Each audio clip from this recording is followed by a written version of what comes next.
we're vlogging under the desk today. So it's been kind of a drizzly morning, which has actually been kind of nice because it dropped the temperature a bit. When I woke up this morning, it wasn't quite raining yet, so Rosa and I did our long walk, like I think about 2 miles, because I figured later in the day we weren't gonna have a chance, and also it wasn't a billion degrees outside yet. Then I thought I was gonna have Lisa's live stream as usual on Monday mornings, but since I wasn't there last week, I didn't realize that she is actually going to be on vacation for the next 3 weeks, so no live streams for the next 3 Mondays, which I am very sad about, but I did just buckle down, and for like 3 hours I worked on a client project, got a ton of it done, felt really good about it, and now it is the afternoon and I'm gonna work on nil. So over the weekend, oh, I vlogged about this. I vlogged on Saturday, didn't I? It's Saturday. I've been working on nothing but nil since about 9:30 this morning. It's about 5 o'clock, and guess what? I have really, truly started a first draft. 3,200 words today, and it's like actually really a first draft. Like, I would not mind showing this to people. I would not be embarrassed even to send this to beta readers, although I will of course be revising it before I do that.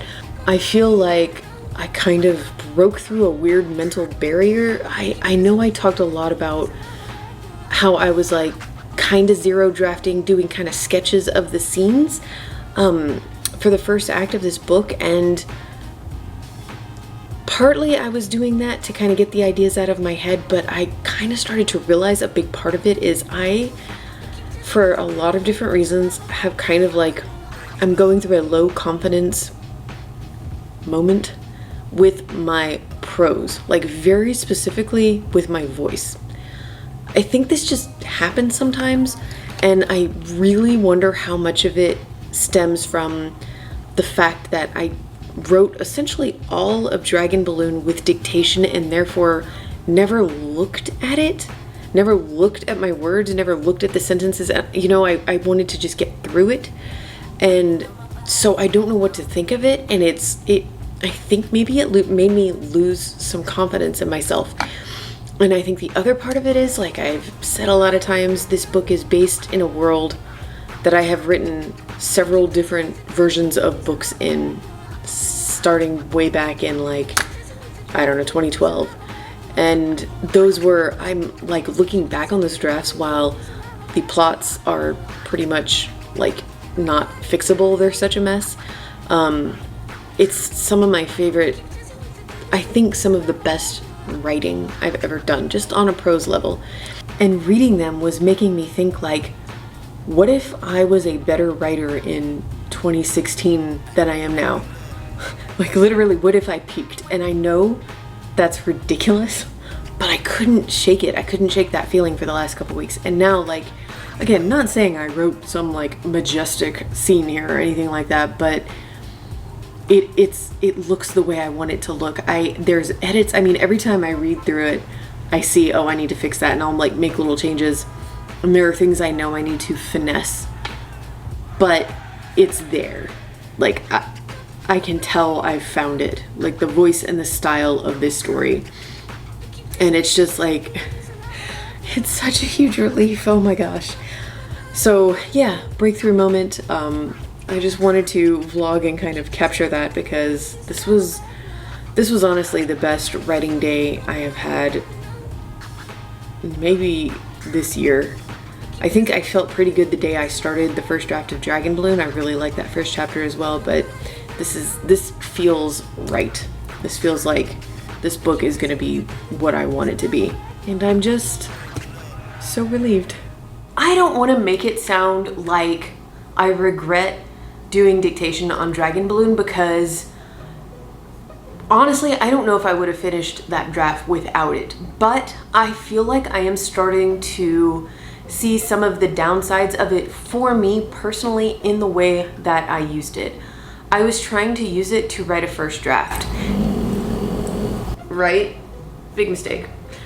And for me, again, this is just me, everybody's different. I think dictation is better suited for brainstorming and for zero drafting or outlining, summarizing, getting the idea of a scene out. But for first drafting, I do need to type it and I need to see it. I think that's even more important than the typing it. It was not looking at it as I dictated. It was not getting caught up in, oh, that wasn't so good, let me go back and fix it. That's the reason I was able to knock out that draft. And again, that's a huge advantage, but I don't know, it's just, I think, a lesson that I've learned. I am going to be first drafting this, typing it, but I will be using dictation to brainstorm and kind of outline and summarize future scenes. So, for example, as I'm writing Act 1 right now, I'm starting to get more clarity on Act 2, especially the first half, the fun and games half, and the B-story characters, which, oh my gosh, I can't wait to get to them.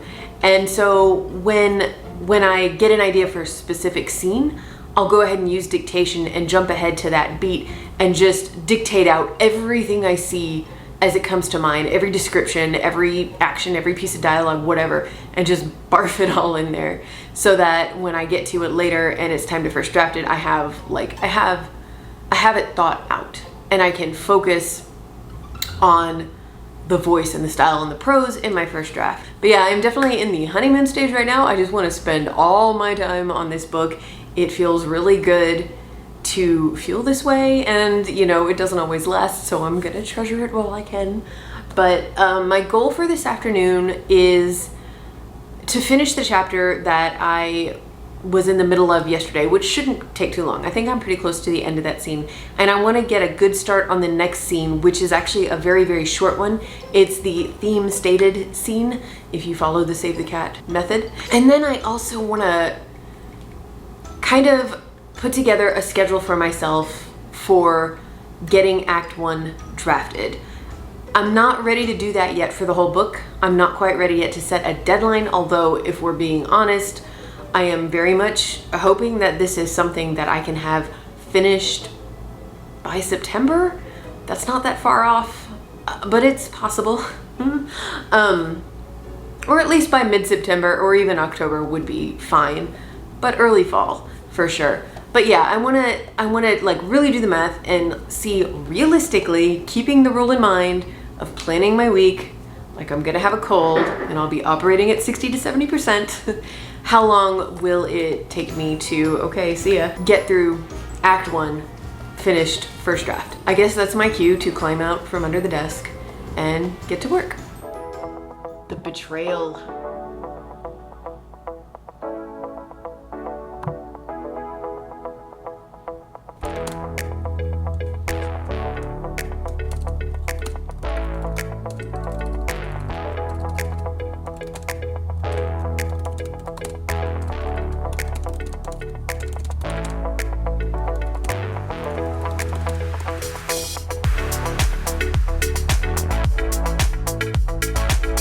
Something I'm doing, I just have to share because this is ridiculous. I have done this before, but I have never taken it so far.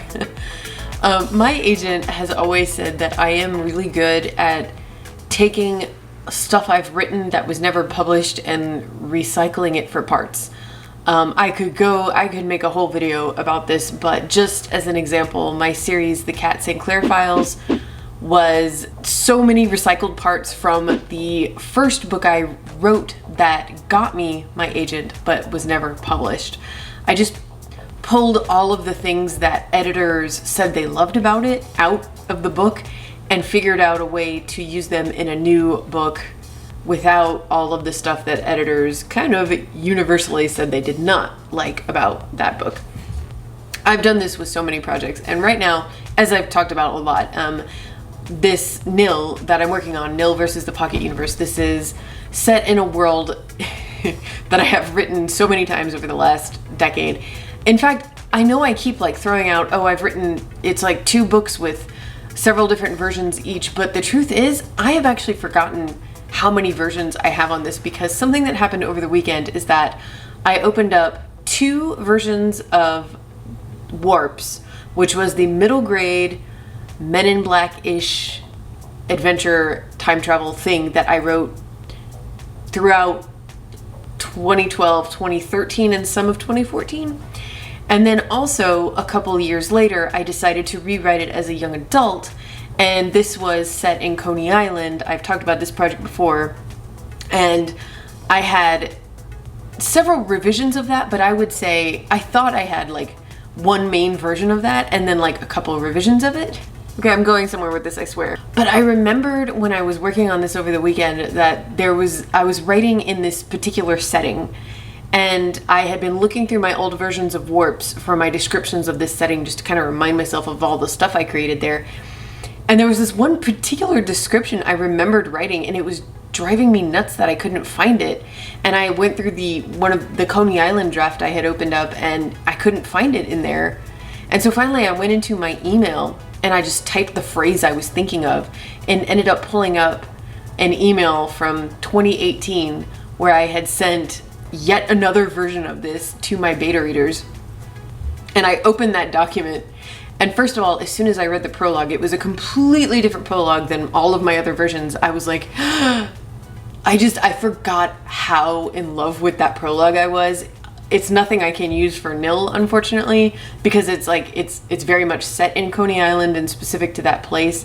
But oh my goodness, I forgot how much I loved it. And then I had to scroll through and read that version, which, by the way, was 110,000 words. I have written so many pages in this world, you guys. I really hope that this version I'm writing now is the version that works. Oh my God.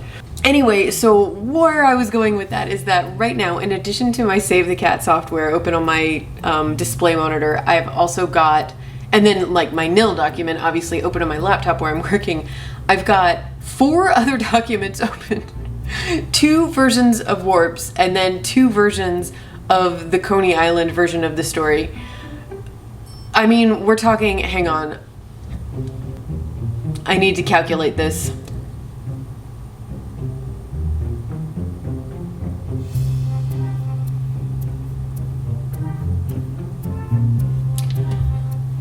$364,000 words of story in this world.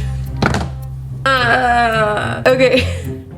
So I've just been, I can't tell if it's speeding my writing up or slowing it down, because on the one hand, I'm taking a lot of pieces as I'm writing, and I'm like, oh yeah, I'm using that element. I had a good description of that in that one scene in that version, and then I'll go to that document and like steal my phrasing.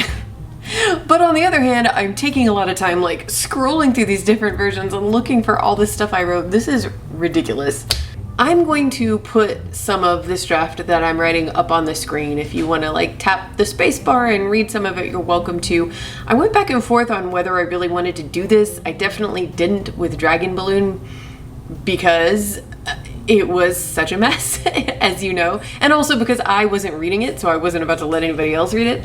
This, of course, feels very weird. I, like most writers, were pretty precious about showing our work to anyone until we've combed over it a few times, but the whole point of this watch me write a book from start to finish kind of series I've been doing is this is the kind of thing I wish I had been able to find when I was a new writer, first starting out, like an author who had written some books and was just like really sharing every bit of the process, because back then, now keep in mind this was 2007, so there weren't nearly as much, there wasn't AuthorTube, and like even author blogs weren't nearly as transparent as they are now.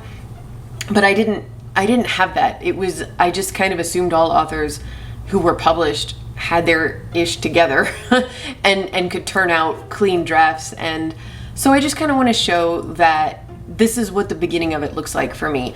Once I write a summary of what I want in the scene in an outline or zero draft or whatever you want to call it, this is the first draft for me. Every time I read through the prologue, as much as I love it, I see things I need to fix. And sometimes I'll make a little change here or there. And there are just whole passages in it, honestly, that I know I'm going to rewrite later. But for now, the vibe I want is there, if that makes sense. And it's good enough, and I don't want to get too bogged down, and I know I need to move on. So yeah, like what I'm showing you is not exactly what my beta readers will see when they get this book, because I will definitely go over it at least one more time.